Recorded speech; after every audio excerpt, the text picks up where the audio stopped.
Welcome to the Deep Dive, where we take your sources and extract the most important nuggets of knowledge. Today, we're diving into a truly fascinating intellectual undertaking. We're looking at the rigorous process behind building a groundbreaking new theoretical proposal for social work. That's right. You've shared with us excerpts from Jalan Simunovic's book, Cognosystemic Theory of Human Psychosocial Relational Construction, TCCR. Indeed. And our mission with this deep dive, it's really to understand the meticulous journey Simunovic undertook to construct the TCCR. It's about revealing its rigorous methodology, its deeply transdisciplinary nature, and crucially, how it's firmly grounded in reflective professional practice. So digging into the how. Exactly. Think of it as peeling back the layers to see how a complex, unified theory isn't just imagined, but meticulously built, from the ground up. Right. Built to address a very real, pressing need within the field of social work. Okay, let's unpack this then. So right from the start, why was it even necessary? Why develop an entirely new theoretical framework in social work? Yeah. What foundational gap did the TCCR aim to fill that maybe existing theories weren't quite addressing? Well, what's truly fascinating here is the author's precise justification for this massive endeavor. Social work as a discipline has long faced what Simunovic describes as a structural deficiency. A deficiency, meaning what exactly? Meaning, for decades, it's relied heavily on theoretical constructs borrowed from other fields. Okay. Like psychology, sociology. Precisely. Psychology, sociology, anthropology. Now, while these borrowed frameworks have certainly contributed to practice... Sure, they must have been useful. Oh, absolutely. But the core argument is they've often fallen short in capturing the unique way social work understands and engages with human psychosocial reality. How so? Especially from a relational, narrative, and deeply situated perspective, they didn't quite grasp the deeper reality and specific ways social work actually operates. So it's like social work was trying to build its unique house using parts from other disciplines' blueprints. That's a perfect analogy, yeah. Which never quite fit together perfectly. Exactly. And what were the real-world consequences of that fragmentation, for social workers on the ground? Right. Well, the author highlights that social work often operates through a hybridization of models. Hybridization. So mixing and matching. Essentially, yes. Stitching together different intervention approaches, which can lead to inconsistencies. I can see how that might be confusing. Imagine a social worker trying to navigate a complex family crisis. If they're constantly shifting between different, sometimes contradictory theoretical lenses, well, it can make coherent long-term intervention incredibly challenging. There's also been a dissonance. The global definition of social work promotes broad social change and justice. Right, the big picture goals. But day-to-day practice can sometimes lean towards a more individualistic approach, losing some of that broader transformative potential. Okay, so the TCCR comes in to fix this. The aim is precisely that. This new theory, the TCCR, it aims to provide social work with its own autonomous theoretical platform. Autonomous, meaning independent. Yes. Moving beyond this fragmented application to truly establish a cohesive, transformative paradigm for practice. Okay, here's where it gets really interesting for me. How did Simunovic actually approach building this theory, given these profound conceptual challenges? Right. It wasn't just, observing practice and generalizing, or simply applying existing borrowed theories, was it? No, it certainly wasn't. That's key. The construction of the TCCR doesn't follow a purely inductive logic. Going from practice up to theory? Correct. Nor is it strictly deductive. Starting with a big theory and applying it down. Exactly. Where you start from a rigid, pre-existing theoretical framework and simply apply it. Instead, it fundamentally uses an abductive logic. Abductive. Okay, what does that mean for you as a listener trying to understand this methodology? How does abductive logic work here in building a whole new theory? Well, if we connect this to the bigger picture, abductive logic. Thinkers like Magnani and Bertolotti describe it as a powerful approach. It begins with observed problems, or maybe striking facts in reality. Things that don't quite fit. Precisely. In this case, complex, often puzzling, psychosocial relational phenomena encountered daily in social work practice. Okay. Instead of just describing these facts or trying to force them into an old theory, abductive logic seeks the best possible explanation. The best explanation how? By articulating diverse theoretical frameworks, weaving them together. So it's not just about confirming what you already suspect or just documenting what you see. No. But actually inventing the best possible explanation for something new and unexpected. Exactly that. It's about generating the most plausible hypothesis to explain a phenomenon that current theory doesn't fully cover. Can you give an example? Sure. Imagine a social worker encountering a family dynamic that simply doesn't fit any established model. Maybe a seemingly irrational pattern of communication that nonetheless appears to stabilize the family system in some paradoxical way. Right. Something that seems wrong, but somehow works for them. Yes.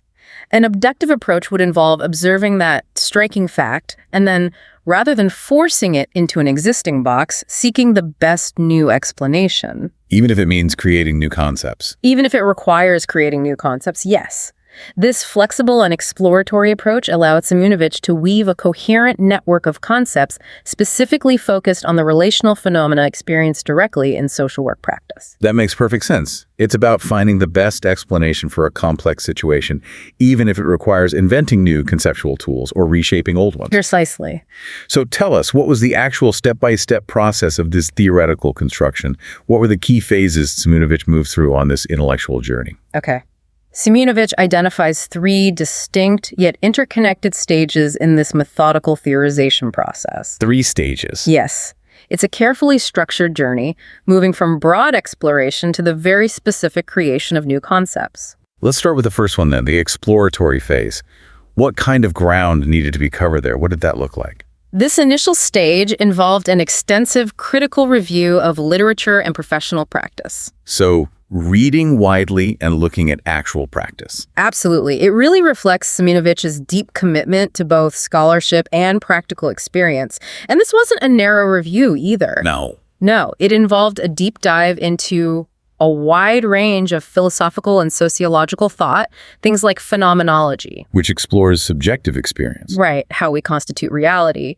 And also critical power theories, thinkers like Foucault, Gramsci, examining how knowledge and power shape social structures. Okay, so a very broad base. Very broad. This phase was crucial for precisely identifying that theoretical gap within social work. The lack of its own framework. Exactly. And rigorously defining its specific disciplinary object. Human psychosocial relational construction, what social work actually deals with. Okay, and then, once that theoretical gap was identified and the vast intellectual terrain explored, how did all these diverse influences begin to coalesce into something new? That sounds like the articulatory phase you mentioned. Precisely. This is where the transdisciplinary nature of the TCCR truly shines. Transdisciplinary meaning across disciplines. Yes, it involved the methodical integration of these foundational theories through what Simunovic calls a relational logic. Relational logic. Meaning looking at how things connect and influence each other. Simunovic didn't just, cherry pick ideas randomly. They carefully pulled knowledge from an incredibly wide array of disciplines, but always with social work as the central organizing principle, the central axis. Okay, so if we think about the contributions from these different fields, what kind of insights were being brought in? For instance, from philosophy, what ideas were crucial? Well, from philosophy, Simunovic drew from traditions focused on subjective human experience, like phenomenology, as we mentioned. Understanding individual perspectives. Exactly. And also approaches emphasizing interpretation and meaning-making, like hermeneutics. That's crucial for understanding the narratives people construct about their lives. The stories we tell ourselves. Right. These philosophical foundations laid a deep groundwork for understanding the lived reality of individuals and communities. Makes sense. And from a sociological perspective, what did Simunovic integrate to understand, say, social structures and power dynamics? In sociology, ideas from social constructionism were vital, emphasizing that social realities aren't fixed. They're actively created through human interaction. We build our social world together. In a sense, yes. And crucially, the theory integrated concepts around knowledge-power dynamics and hegemonic power. How power shapes what we even think is possible or true. Exactly. That's essential for understanding how societal structures and dominant ideas influence individual and collective experiences. This also included principles from intersectionality. How different identities overlap. Yes, how various social categories intersect to create unique experiences of both oppression and privilege, and also social justice approaches focusing on capabilities and freedoms. Wow, that's a huge scope already. Philosophy, sociology. But it doesn't stop there, right? What about the psychological and even biological influences that were woven in? Correct. From psychology, the TCCR incorporates systemic approaches.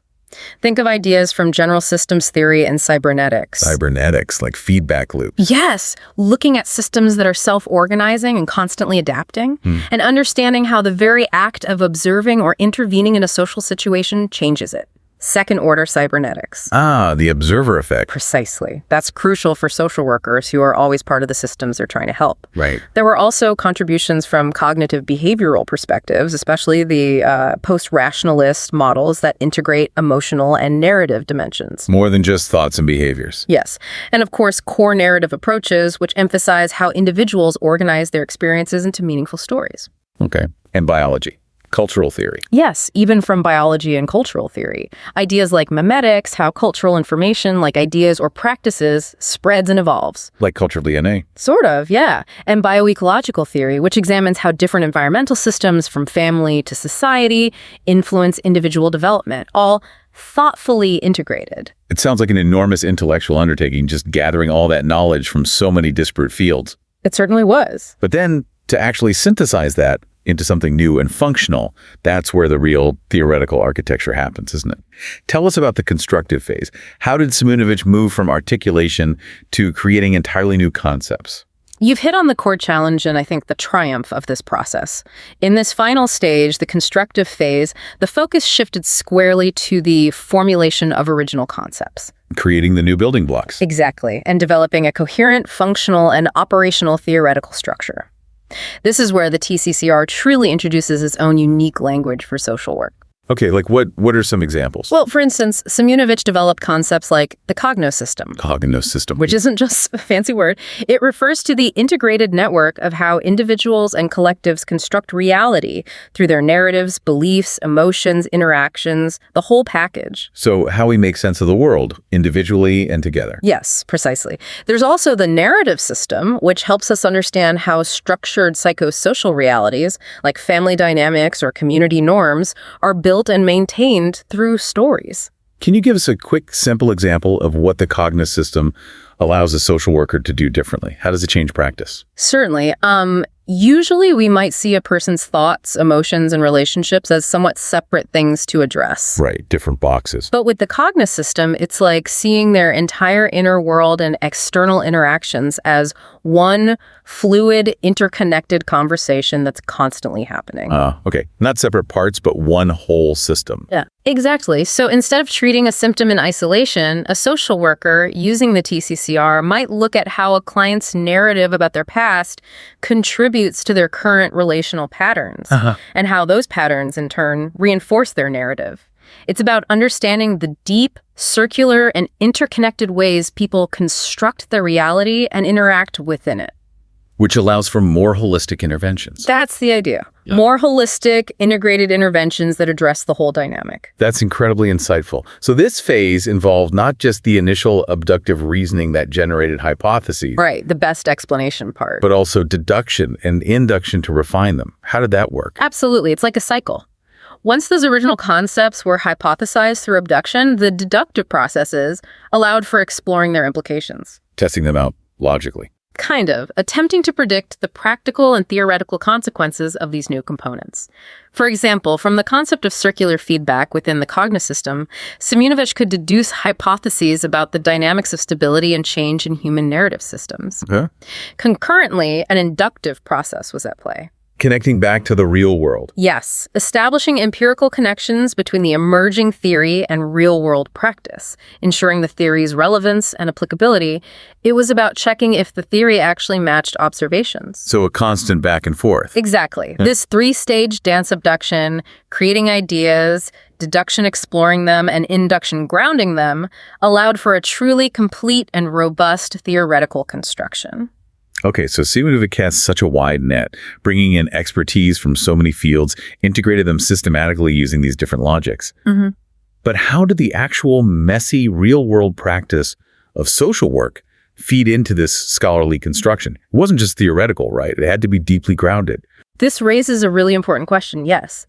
And it's where the TCCR truly distinguishes itself as a theory for social work, not just about it. How so? Professional reflexivity was a crucial methodological pillar throughout the entire process. Reflexivity, meaning self-awareness. Yes, and critical reflection on practice. Simunovich explicitly utilized social work practice itself as a legitimate source of knowledge. Practice as knowledge. Yes. Through critical observation, situated reflection, thinking deeply about specific situations, and direct experience with individuals, families, communities, and institutions. So not just academic theories and abstract concepts, but the invaluable insights gained from direct, on-the-ground work with people and systems that fed directly into the theory's development. Exactly. It became a continuous feedback loop. A feedback loop. Can you illustrate that? Sure. The process underscores that social workers must constantly reflect on their own practice, understanding how their own biases and positions influence their work. So imagine a social worker working with a family, observing a subtle, repeated pattern of interaction. Something that seems counterproductive, but maybe holds the family together somehow. That's striking fact again. Right. Through reflective practice, thinking critically about why that pattern exists and what it does, that social worker might identify something that then feeds back into the theoretical framework. So practice informs theory, which then informs practice. Precisely. It might reinforce an existing concept in TCCR or even suggest the need for refinement or maybe a new conceptual distinction. This ongoing self-reflection, this constant engagement with lived realities and complex problems encountered in practice that ensured the theory remained grounded. Grounded and relevant. And highly responsive to the very challenges it sought to address.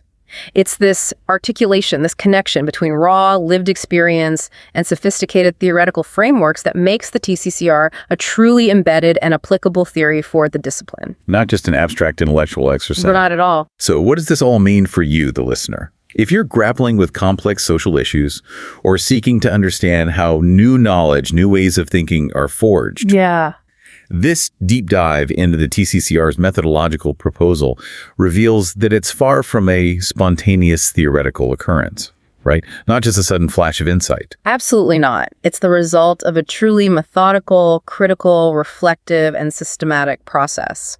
A lot of hard work went into this. It sounds like it. And by understanding this meticulous journey from identifying that critical theoretical gap within social work, through the innovative use of abductive logic to generate explanations, the deliberate and careful integration of diverse transdisciplinary sources. All those different fields. And the essential grounding in professional reflexivity in practice. Well, you gain profound insight into how a robust, ethical, and operational theory for contemporary social work can be forged. Forged is a good word. I think so. This approach isn't just about understanding reality in a new way. It aims to equip social work with its own autonomous theoretical platform. Its own tools. Exactly, offering concrete methodological tools for its application in research, diagnosis, and intervention. What's meant to be used. This whole process really highlights how rigorous intellectual work, when paired with a deep, unwavering commitment to real-world application, can truly reshape an entire discipline. It really can. It leaves us with a provocative thought, perhaps, how this meticulous, step-by-step construction equips social work to not just react to complex psychosocial realities, but to actively reshape them by creating bold new frameworks for understanding and ultimately for transformation. A powerful potential indeed.